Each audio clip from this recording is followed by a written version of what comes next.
Hello everyone, welcome to my channel Being Perfect in English with new video and topic। Guys मैं आप लोगों के लिए बहुत आसान विकेबलरी में इंग्लिश के टॉपिक लेकर आती हूँ जिसकी डेली प्रैक्टिस से आप आपकी इंग्लिश स्पीकिंग स्किल्स बहुत अच्छी कर सकते हो। और गाइस हमारी इंग्लिश लैंग्वेज जितनी ज़्यादा सिंपल होगी उतना ही ज़्यादा अच्छा वर्क करेगी। तो चलो अब हम स्टार्ट करते हैं हमारा आज का English speaking course for beginners day 21। हमारा आज का टॉपिक है इन्वायरमेंट। तो चलो अब हम इसको डिस्क्राइब करते हैं। Environment means all the natural, the surroundings such as land, air, water, plants, animals, sunlight, forests and other things। वातावरण का मतलब होता है हमारे आसपास जितनी भी प्राकृतिक चीज़ें हैं जैसे कि धरती, हवा, पानी, पौधे, पशु, सूरज की रोशनी, जंगल और दूसरी सारी चीज़ें ये सभी वातावरण होती हैं। Everything present around us in our environment. जो कुछ भी हमारे आसपास उपलब्ध है वह सब कुछ वातावरण है। It includes all living and non living things in our surroundings. इसमें हमारे आसपास की सभी संजीव और निर्जीव चीज़ें इसमें शामिल हैं। The life of human and animals as well as plants depended on environment. इंसानों और पशुओं की लाइफ यहाँ तक कि पौधों की लाइफ भी वातावरण पर निर्भर करती है। So healthy environment is essential for everyone. इसलिए स्वस्थ वातावरण हर किसी के लिए बहुत ज़रूरी है। Because we take breath in this environment. क्योंकि हम इसी वातावरण में सांस लेते हैं। It plays very important role in giving birth to a new life. यह एक नई लाइफ को जन्म देने के लिए भी बहुत महत्वपूर्ण भूमिका निभाती है। So we should keep it neat and clean. इसलिए हमें इसे साफ और सुथरा बनाकर रखना चाहिए। And only one method can do this, that is planting trees. सिर्फ एक ऐसी विधि है जो यह काम कर सकती है, वह है ट्रीज को प्लांट करना।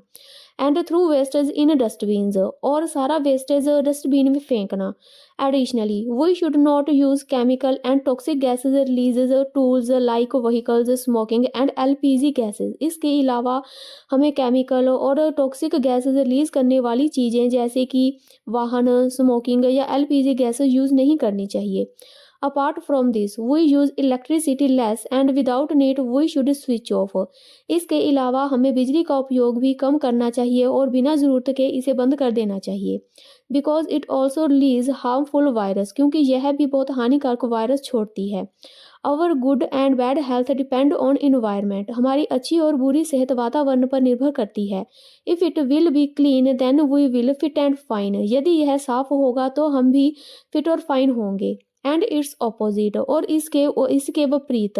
If it will polluted then we become patient and we have to face many kind of diseases.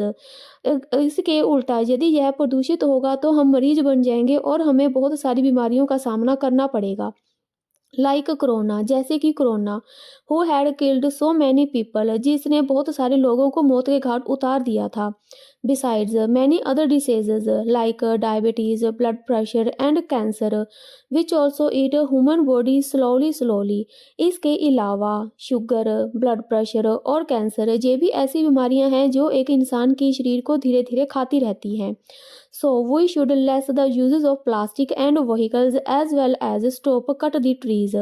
इसलिए हमें प्लास्टिक और व्हीकल्स का कम से कम प्रयोग करना चाहिए और ट्रीज को कट करना रोक देना चाहिए। We should love our planet. हमें अपने प्लानट से प्यार करना चाहिए। विच गिव अस लाइफ, जिसने हमें ज़िंदगी दी है। आई होप गाइज आप लोगों को ये टॉपिक बहुत अच्छे से समझ आया होगा। तो मिलते हैं हमारी नेक्स्ट वीडियो में एक नए टॉपिक के साथ। गुड बाय दोस्तों।